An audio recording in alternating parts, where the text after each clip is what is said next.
So jy kan jou Bybel oopmaak vanoggend by Jakobus 2, James 2 en ek dink dit is gepas dat ons so begin want die boek van Jakobus is hierdie punch in the gut boek.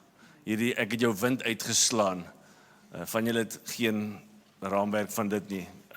Maar dan sukkel jy om asem te haal en jy moet jou oomblik vat. Dis hierdie skerp lig wat in jou oë skyn as dit donker is. En jou oë moet eers bietjie aanpas. Ons het laasweek gesê dis soos 'n inspuiting. Dit gaan 'n bietjie seer maak, maar dit gaan baie gesond maak. En Jakobus is die halfbroer van Jesus en hy gebruik baie materiaal van Spreuke, veral Spreuke 1 tot 9. En hy gebruik ook baie die bergrede, Matteus 5 tot 7. En hy is iemand wat absoluut terugdruk teen die surf and turf Christendom waarvan ons gepraat het. Dubbelsinnigheid, dubbel lewe lei. Best of both worlds. Dit wat God my bied en die wêreld bied. En is interessant dat hierdie ou het nie sy broer geglo nie. Hy het nie geglo hierdie halfbroer van hom is die Christus nie. Later, na Jesus se opstanding, kom hy tot bekering. En na alle raming, 62 AD, word hy gestenig vir sy geloof in Jesus. Van 'n skeptiek tot hierdie ou wat, ek gaan nie 'n dubbel lewe lei nie. Ek gaan Hy het nie net gepreek van moenie surf and turf nie, hy het dit geleef tot aan die einde. En so is jy gereed vanoggend vir nog so 'n punch in the gut vers. Is jy gereed vir nog so vers? Ek lees hom vir ons. Vers 1, my broers, dan praat dit van gelowiges, dit praat van mense wat Jesus ken en volg. Julle geloof in ons Here Jesus Christus, die fondasie van ons geloof Jesus, die perfekte uitbeelding van wat dit is om te glo en hoe om te leef Jesus Christus. Julle geloof in ons Here Jesus Christus, die Here van heerlikheid, hy is heel bo. Moet so wees dat julle nie iemand na die uiterlike beoordeel nie.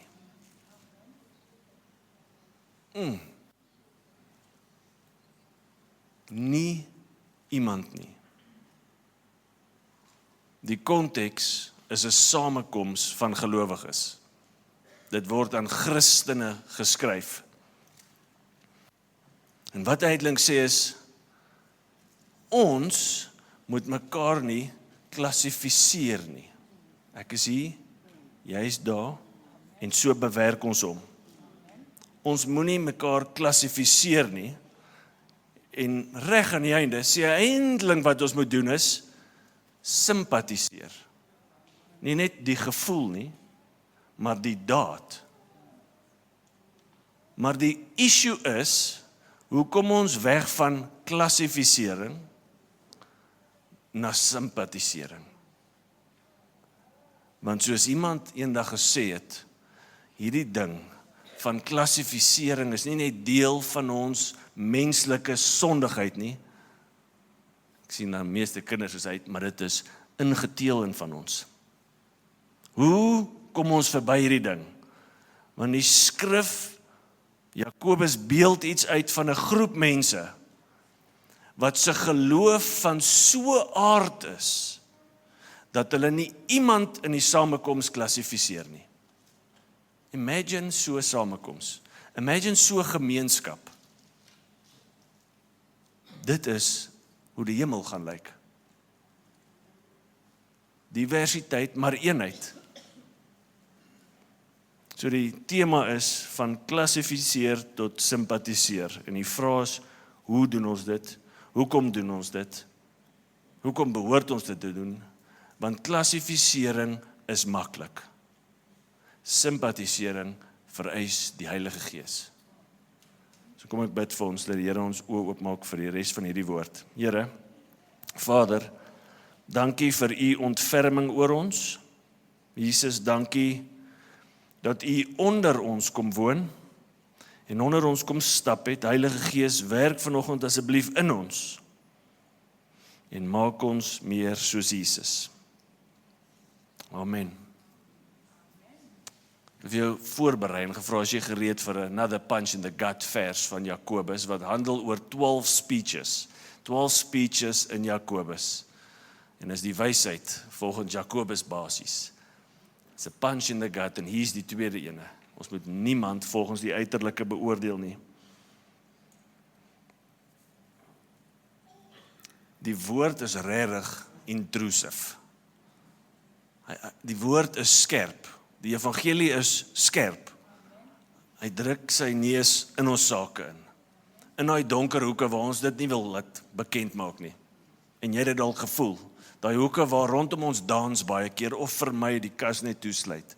Maar as jy vanoggend onthou, die motivering van 'n Vader is liefde wat sê hierdie is sleg vir jou. En jy gaan nou meer sien hoekom dit sleg is vir jou. En ek wil jou uit dit help. Ek wil jou volmaak maak. In lyn met Jakobus 1 vers 4, daar's 'n teks op daar, Jakobus 1 vers 4. Maar julle volharding moet tot volledige ontwikkeling kom, sodat julle volmaak sonder gebrek kan wees en geen opsig tekort skiet nie. Dis die idee van ons is onderweg. Hy is besig om my meer soos Jesus te maak. Don't get stuck. Veral nie by hierdie ene nie. Dis die hoop, dis nie perfeksie nie, dis hy's besig met my. Die woordjie uiterlik oordeel. In van die ander vertalings sê diskrimineer, net om in dieselfde speelveld te kom almal, to show partiality, favoritism, prejudice, en dit beteken letterlik, I receive you on face value. Wat ek sien, bepaal die waarde wat ek aan jou gee. Dit bepaal waar ek jou klassifiseer. Man, en ons is vinnig om dit met mense te doen. Soos karkasse, Nikkie, wat ons klassifiseer of gradeer. Ek wil A-graad lam hê. Ek soek dit naby my, in my mond, ek soek dit, is goed vir my, ek wil met dit gesien word. Maar as dit hier kom by die ou oye, die C+, ek weet nie wat is, nou verklap ek my kennis seker ernstig. Man, daar is bietjie taai om aan te kou. Ek wil nie te veel met hulle te doen hê nie. Ons doen dit met mense. En as ons die sigbare vat, en ons klassifiseer iemand as gevolg op grond van die sigbare, koppel 'n waarde aan hulle, dan ontbloot daai aksie die onsigbare in ons. Die aard van ons geloof. Daai vers, jy kan een teruggaan na daai eerste vers toe. Sonja, asseblief. My broers, julle geloof in ons Here Jesus Christus, die Here van heerlikheid, moet so wees. Ons geloof moet van so aard wees, sulke kwaliteit wees, dat ek niemand op grond van die uiterlike oordeel nie. Het jou geloof nodig om te groei? Dit verklap nie net hierdie idee van wat die aard van ons geloof is nie, maar dit verklap nog iets wat agter daai klassifisering sit. 'n intensie, 'n gevoel, 'n belief. Daar's iets agter 'n aksie wat die aksie dryf. En dis waarby die evangelie wil kom. Enige iemand van julle, en ek sal verduidelik as jy nie hierdie verstaan nie, agter elke man gekyk destyds. So 3 van ons, maar Steve Hofmeyer het hierdie liedjie gesing, glad nie 'n fan, maar hy het hierdie liedjie gesing. Daar's 'n vrou wat weet wat aangaan agter elke man. Nou vanoggend sê ek vir jou, daar's 'n belief wat weet wat aangaan agter elke aksie in ons lewens. En as ek iemand klassifiseer, is daar 'n belief waarna ek moet gaan kyk, en dis waar die Here wil uitkom.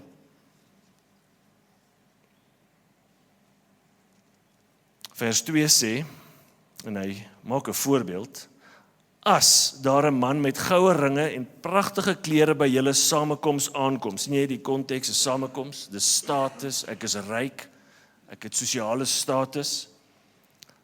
En daar kom ook 'n arme man met vuil klere aan. Hey, min mense wil daai vuil klere aan hê.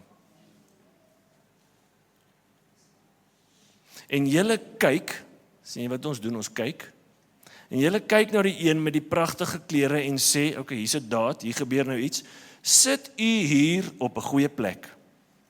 En vir die arme man sê julle, staan jy daar agter dalk, waar niemand jou sien nie. Of sit jy hier onder by my voetbank, want ek is hoër as jy. Ek is hier, jy is daar. Het julle dan nie onder mekaar onderskeid gemaak nie? Wat is die eerste vraag wat ons baie keer vir iemand vra, hopelik na jy sy naam uitgevind het, as jy hom vir die eerste keer ontmoet? Wat vra jy gewoonlik?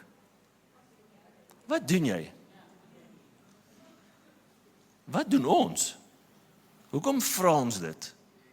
Van ons is rein van hart, en jy wil regtig weet. Van ons het ons klassifiseringskaart in die agtersak uitgehaal, en ek wil net seker maak waar jy inpas en of wat jy doen vir my kan werk.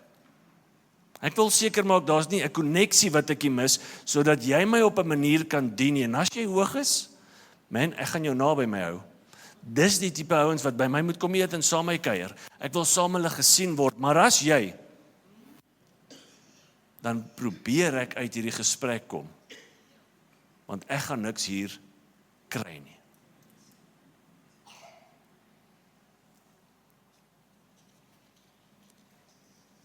Wat het vuil klere en skoon klere te doen met die waarde, intrinsieke waarde van 'n mens? Jy kan na daai baie oulike slide gaan, die volgende een. Kreatief, nee? Wat het vuil klere en skoon klere te doen met my waarde? Probeer dit, is lekker, julle sê 0. Dit is lekker, jy gaan nou meer. Wat het jonk en oud te doen met die intrinsieke waarde van 'n mens? Van julle is onseker daar, julle, ons het baie ou mense, 0. Probeer dit sê, dis regtig lekker. Wat het privaat skool versus staatsskool te doen met 'n kind se waarde?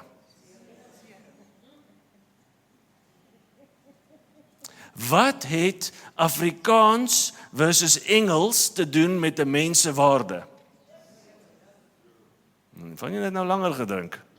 Jy het nou die Afrikaanse woord vir 0 gesoek. Stadig nou. Wat het Afrikaans, Engels, Duits, Wambo, Herero, wat het dit te doen met 'n mens se intrinsieke waarde? 0. Ons mag niemand op grond van die uiterlike oordeel nie. En hier's wat ek agterkom in my eie lewe. Het julle al windhoek toe gegaan, vrouens? Ons mans voel dit nie so baie nie, as gesin. Voel dit gou? En een van jou kinders, moenie nou kyk na daai kind of dink aan daai kind nie, maar een van hulle het daai hemp aan wat jy al 3 keer probeer weggooi het, en hy's gekrekel en vol modder en vuil. Iemand dit al, en dan rok hierdie kind daarop, confident, let's go. En jy sê, we're not going. You're not going with me. Julle het al gedoen? Ons het so een. Gaan gou terug, net gou daai laasweek se paai hier onder jou naels uithaal, al daai tipe goed, dan kan jy weer saam ons kom. Hoekom doen ons dit? Wat gaan gebeur as ons so in windhoek loop? Ek is bang, ek loop persoon X, raak in persoon X, dink dalk, shame hierdie, dis julle swart skapie, nee, julle is regtig nie lief vir hom nie. Hoe harder jy lag, hoe meer is dit waar vir jou. Jy is bang, hulle dink, jy kan nie eens vir die kind sorg, hoe wil jy vir 'n gemeente sorg? Jy kan jou eie voorbeeld insit, maar dis wat ons doen. Baie keer het die vuil klere nie eintlik 'n probleem aan daai kant nie, maar dit wys 'n probleem aan die kant.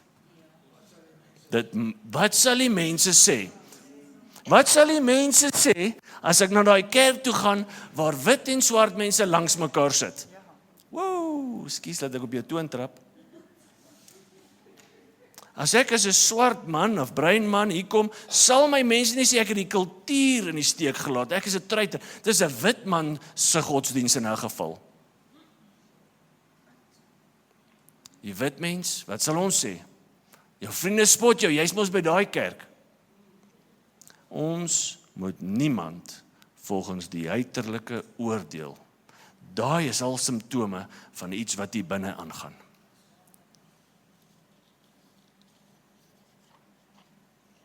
Het jy al gewonder hoekom maak ons onderskeid in ons harte soms? Wat is die ding agter dit? Miskien, en ek spekuleer, is dit die intensie of die standpunt of die belief, ek is eintlik 'n insecure mens. En vir my om secure en significant te voel, moet ek iemand anders afdruk. En as ek jou afdruk, voel ek hoor. Miskien is dit.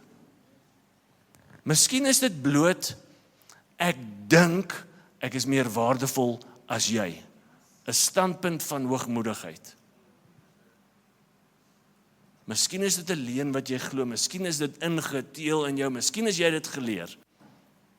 Miskien is dit jou kultuur wat dit vir jou uitskryf. Miskien is ons meer bekommerd oor ons reputasie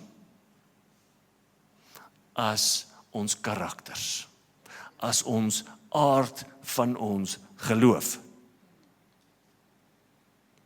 Ek is meer bekommerd oor my reputasie. Hey, het jy al gewonder oor God se reputasie? Wat doen dit aan God se reputasie as ons onderskeid tref? Wat ook al die redes is, vers 4 som dit vir ons goed op. Het julle dan nie onder mekaar onderskeid gemaak en regters met slegte oorwegings geword nie? Ek dink die Afrikaans het daai woord bietjie gesanitize. Hy is te skoon. Ek dink hulle kon hom veiler maak, want hier's wat dit regtig beteken.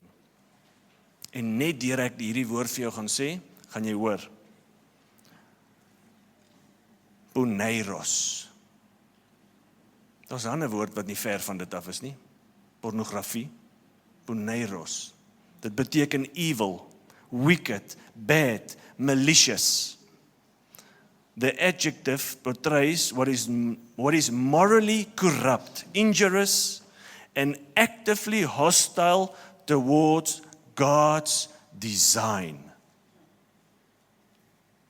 It can describe a person, a generation, mag ons nie dit wees nie, a thought, a deed, a spiritual power, or even a climatic day of intensified opposition. Geskiedenis het genoeg van dit gesien. The term is never ethically neutral. It is the settled antithesis, die teenoorgestelde, of divine goodness. En ons lees slegte oorwegings. Evil, boos, seermaak. Dis wat ons moet sê daar.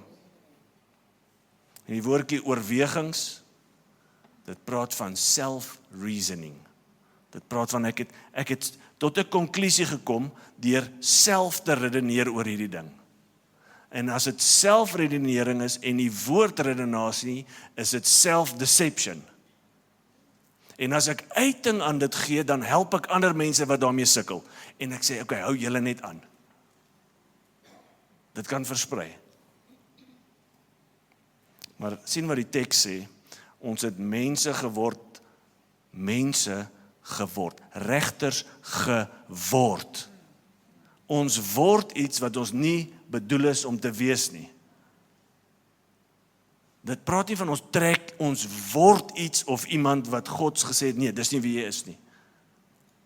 It's against divine character, divine nature van God. Dis wat ons dan word.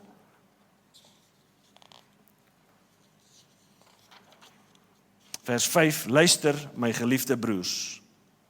Het God nie die armes in die wêreld gekies om ryk in geloof te wees nie, en om erfgename te wees van die koninkryk wat hy beloof het aan hulle wat hom liefhet? As jy skerp is, gaan jy agterkom, hy leen by Matteus 5, vers 3. Die berg, gelukkig is die armes van gees. Hy praat nie nou van geld nie, want aan hulle behoort die koninkryk van die hemel. Dis 'n innerlike postuur. Dis 'n ingesteldheid van Here, ek is geestelik bankrot en ek erken dit. Ek maak nie of ek beter is as wat ek is nie. Ek is 'n bedelaar in u oë. Ek het u nodig. Ek is brandarm. Geestelik is ek bankrot. Die woord arm hoort nie eens by my nie. Jesus sê, daai mense, en Jakobus echo dit, en ek het hulle gekies om ryk in geloof te wees.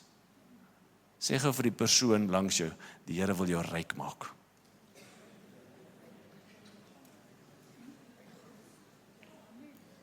En as jy nou gedink het geld, dan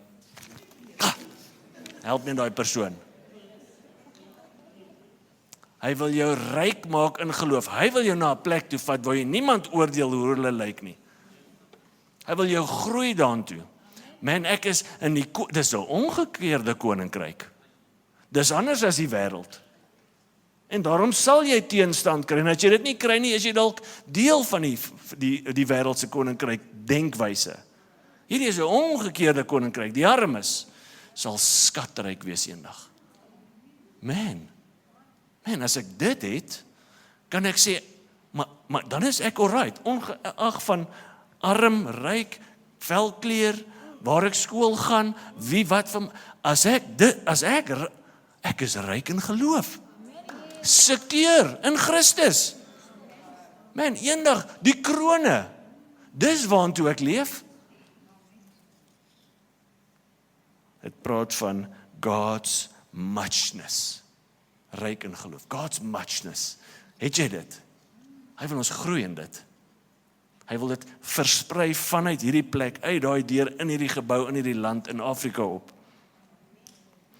Vers 6, maar julle het die arme oneer aangedoen. Hoe? Jy het waarde toegeken op grond van wat jy sien. Is dit dan nie die rykes wat julle uitbuit? In die Romeinse konteks van daai tyd is dit presies wat gebeur het, diskriminasie, die rykes het die armes uitgebuit. Ek vat jou land, ek vat jou goed, ek sleep jou hof toe, of jy skuldig of onskuldig is, jy gaan skuldig wees. En is dit nie hulle wat julle voor die gereg sleep nie? Vers 7, is dit nie hulle wat die goeie naam belaster, wat oor julle uitgeroep is nie? En hier raak het ernstig. Wanneer ons iemand oordeel op grond van die uiterlike, sosiale status, wat dit ook al mag wees, van velkleur tot vuilklere, tot baie geld, min geld, skool, as ons dit doen, en ons hegge waarde op grond van dit, belaster ons, en as jy iets weet van die woord, dis nie iets waarmee jy wil speel nie. Lastering is letterlik om iets sleg te noem, wat eintlik goed is. Die ultimate vorm daarvan is, as jy dit met God doen. En as die Bybel praat van God se naam, dan praat dit van alles wat hy is. Sy karakter, sy essensie. Ek weet nie van jou nie, maar ek dink nie dis iets waarvan ons moet skuldig staan nie. Hoe belaster jy iemand? Wel, alle mense, toe God hulle geskep het, het hy gesê, dit is baie goed. Hy het hulle geseën en gesê, dis baie goed. Ja, daar was 'n sondeval. Hy lees weer Genesis 5, nog steeds na sy beeld. It's distorted, maar is steeds na sy beeld. Hy het gesê, dis baie goed, en hier kom ons, en ons sê iets anders. Dis lastering. Ons moet oordink, ons aksies en ons woorde, want daar kom 'n oordeel, en ons sal skuldig moet staan vir ons woorde. Ons sal moet rekenskap gee. Christene gaan nie net die lyn skiep en die vas, daar's dit, en dan gaan vir jou die goeie nuus gee aan die einde, maar ons gaan nie daai deel net skiep nie. Almal van ons is gemaak na God se beeld. En as ons iets anders sê, dan is ons direk 'n aanval op divine, die manier hoe ons aan mekaar geskaap het. En dis dangerous. Dis nie net dit nie, dis nie net 'n aanval op die divine character van God nie. En hierdie kom nie net uit die Nuwe Testament nie. In Deuteronomium, het ek daai vers daar? Deuteronomium, sê daar? Die Here is immers julle God, hy is die God van die gode en die Heer van die Here, die groot, die magtige, die onsagwekkende, God wat onpartydig is. He shows no partiality, no favoritism, no prejudice. Dis wat dit beteken. En kyk net as jy vers 18 verder lees, wat doen 'n gesteldheid of 'n ingesteldheid van onpartydigheid? Die woordjie liefde betoon som als op. Ek betoon liefde. As ons kom en ons oordeel op grond van die uiterlike, dis 'n direkte, en hoor my vandag, aanval op die evangelie. Hoekom? Ons kritiseer en ons vergeet om te identifiseer. Ons vergeet dat ek is daai persoon. In God se oë is ek hoës as wat ek ooit kon dink as ek na daai persoon kyk. Hoe sondig ook hierdie denkwyse is, I'm hoës. En almal staan veroordeeld voor God. For all have sinned and fall short of almal. Almal is in die gemors. Dieselfde gemors. Kan jy met dit identifiseer in daai oomblik? As jy voor 'n bedelaar staan, voor iemand van 'n ander kleur, ander taal. Hey, ons is almal in dieselfde bootjie. Ek kan met jou identifiseer uitlink. Maar as dit daar stop en ons vergeet, hey, want so lief het God die wêreld. As ons vergeet, ons is almal in die gemors, universeel. Maar universeel is God se genade beskikbaar vir almal. As ons kort stop van dit, is dit 'n direkte aanval op die evangelie van God. Ons word mense wat ons nie moet wees nie. Ons word scatter mense in plaas van gather. Ons word nie vissers nie. Ons word mense wat ander mense verjaag. Wat in fact sê, genade is nie vir jou beskikbaar nie. Liefde is nie vir jou beskikbaar nie. Wat dink jy doen dit aan die reputasie van God in die ander mense se oë? Dis 'n ernstige saak waaraan ons moet dink.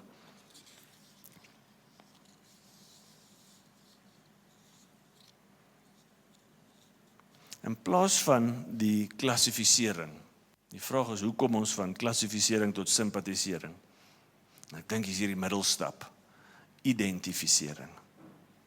Miskien kan jy begin onthou dat ek is worse as wat ek voor my sien. Al wat ek sien en dink is sondig, ek is erger.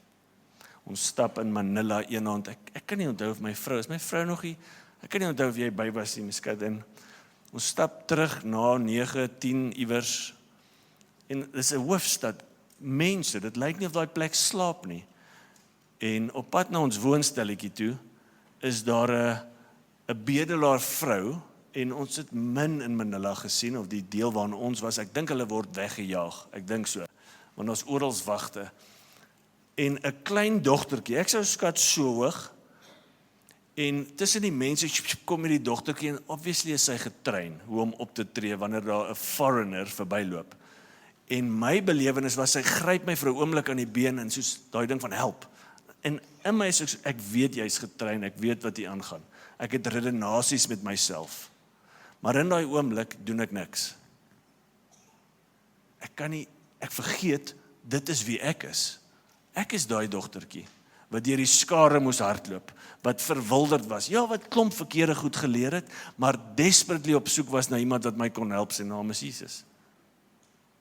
As ons so na mense begin kyk, so met hulle identifiseer, ek dink simpatisering sal 'n uitvloeisel van ons lewens begin word. Maar klassifisering draai daai kraan van genade toe. Vers 8 sê, as julle wel die koninklike wet vervul volgens die skrif, jy moet jou naaste lief hê soos jouself, doen julle goed. Die koninklike wet, meaning, dit is die wet wat die koning ingestel het. En as die koning 'n wet ingestel het, govern dit die land.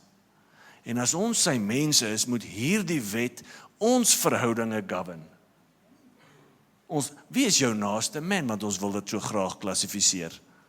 Ons wil dit so graag identifiseer. Wie is ons naaste? Vandag gaan ek jou help om vir eens en altyd nooit weer daai vraag te vra nie. Hier is die antwoord. It's the one who is near. The New Testament writer employs it primarily to speak of the person who stands before me in the ordinary flow of life. Jy het vir iets groters gehoop. Ordinary flow of life. En as jy nog kan leef, gaan jy verskillende mense voor jou kry. As jy nie kry nie, kom uit jou huis uit. Kom voor verskillende mense. Want jy gaan dit nie kan betoon as jy nie voor hulle staan nie. As jy nie jou eie klassifiseer in die oog kyk nie.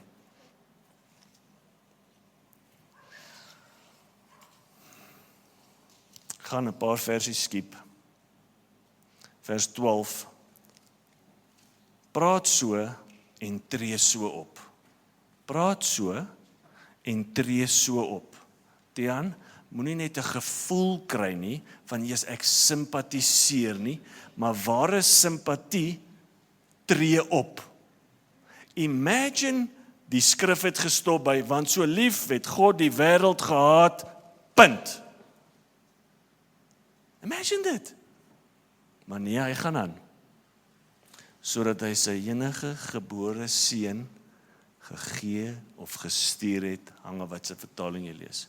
Ware liefde is nie net 'n gevoel nie. Dit tree op. Dit doen iets. En as God nie dit met my gedoen het nie. Tickets. Toe ek gisterand met my kinders hieroor praat en ek verduidelik vir hulle, ek sê, imagine God het dit met jou gedoen. Christie gaan so. Emma sit met die poolnoedel. Weet julle wat is 'n poolnoedel? Sy wil dit nie wys nie, maar sy sit so met die poolnoedel. Sy papa. Sleep ons oor aan nek. We dead. Hulle snap dit. Daai klein, snap ons dit? As God dit met my gedoen het, wat ek kan ander doen? Dead. As ons oordeel in plaas van ontferm. Man, sê die skrif vir ons die volgende. Vers 13, die oordeel is immers, kom ek lees net vers 12, praat so en tree so op, asof julle deur die wet van vryheid geoordeel word, die wet wat ons kan vrymaak van ons oordeel. Die oordeel is immers sonder ontferming oor hulle wat nie ontferming betoon nie. Dis die idee van 'n oog vir 'n oog, Romeinse wet. Jakobus gebruik dit in 'n Christen konteks. En dan sluit ons af met die. Ontferming triomfeer oor die oordeel. Ontferming triomfeer, dit wen die oordeel. Dis my lewensstorie wat God met my gedoen het, omdat hy homself oor my ontferm het, is die oordeel getriomfeer. Ons is geroep om meer soos Jesus te word. Jesus het hierdie presies uitgebeeld. Waar kan jy dalk hierdie week begin ontferming wys? Die Engelse woord is mercy. Waar kan jy mercy bewys in plaas van oordeel? Want mercy triumphs oor judgment, prejudice, discrimination, oordeel. Daar was 'n vroeë kerkvader wat 'n nickname gekry het, 'n bynaam, the Golden Mouth. Ek dink ons wil sy preke gehoor het. Dis waarvan dit kom. Hy was so goed met woorde gewees. Hy het baie gedoen vir die oppressed. St. John Chrysostom, hy skryf hierdie volgende woorde. Mercy is dear to God. En hierdie is, ons praat van AD 300 daar rond. And it intercedes for the sinner. and breaks his chains, and it dissipates the darkness and quenches the fire of hell, and destroys the worm and rescues from the gnashing of teeth. To her the gates of heaven are opened. She is the queen of virtues, and makes men like to God, menend meer soos God. For it is written, be you merciful as your Father are also merciful. She has silver wings like the dove, and feathers of gold, and soars aloft, and is clothed with divine glory, and stands by the throne of God. When we are in danger of being condemned, she rises up and pleads for us, and covers us with her defense, and enfolds us in her wings. God loves mercy more than a sacrifice. Sal jy hierdie week ontferming gaan wys aan iemand? En ons het dit goed gedink om iets vir jou in jou hand te gee wat jou kan help. So my ontferming verspreiders wil julle nie gou aktiveer nie. Jy kan net ontspan, jy gaan binnekort iets in jou hand hê, en jy sal dit hoor, en dis hoe ontferming werk. Hier is 'n bron, daar's 'n bron, maar kyk wat gebeur, en as die bron begin uitdeel, as die bron dit begin versprei, as een mens besluit, dit wat ek ontvang het, ek gaan dit deel, binnekort word 'n hele gemeenskap geraak deur ontferming. Maar dit het by een persoon gebeur. Dit het by een persoon begin. Maar nie om nou eet nie. Dis nie vir jou nie.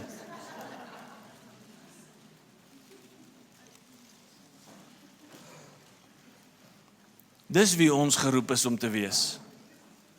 Nie mense wat net ontferming ontvang en vashou nie, maar soos MC begin uitdeel en voor jy weer sien toe het almal wie kort nog, bietjie genade, bietjie ontferming hiervoor. Hierso MC, hierso is nog hier by Roosele. So die kinderkerk het met hierdie idee opgekom, dit was nie ek nie. Ek het gedog is so goed, ons bring dit sommer in die diens in. Jy gaan na jou chomp kyk en jy gaan onthou, Christ helps me overcome prejudice. Dus net Christus kan my help. Nou het jy dit in jou hand. Dis 'n stupid ding, maar dit kan jou help, want jy weet nie hoe om die gesprek te begin nie. Hoor die mense wat my kar opwag, wie oppas, wie ook al, hoor hier is awkward, maar ek wil vir jou chomp gee. Moenie vir hom dit sê waarvoor dit staan, asseblief. Die Here werk in jou. En hey, is daar dalk iets waarvoor ek vir jou kan bid? Hey, vandag ek kyk jou nog altyd mis. Vandag wil ek jou net sê die Here sien jou. Die Here is lief vir jou. Is jy alright? En dit is wat liefde doen. Dit voel nie net nie. Dit word betoon. En voor jy jouself kry, word 'n dorp geraak deur die ontferming van God. En nasies verander. Kom ons bid. Here, dankie dat U ons geraak het met U ontferming, met U genade. Here, dankie dat U oordeel weghou van ons. Here, mag oordeel nie in ons harte meer rondkruip nie, en help ons om daarmee te deel. Here, help ons om ontferming uitdelers te wees, Here. Jesus, help ons om oor elkeen van ons eie se diskriminerende harte te kom. Dis net deur U bloed en bind ons harte aan mekaar. In die naam van Jesus. En almal sê amen. Jy moet by Marshall uitkom, hoor. Kom by Marshall uit. So ek wil vir julle uitstuur as mense wat iets in die hand het. En ek stuur jou uit om 'n ontfermende hand te gaan wees daar buite.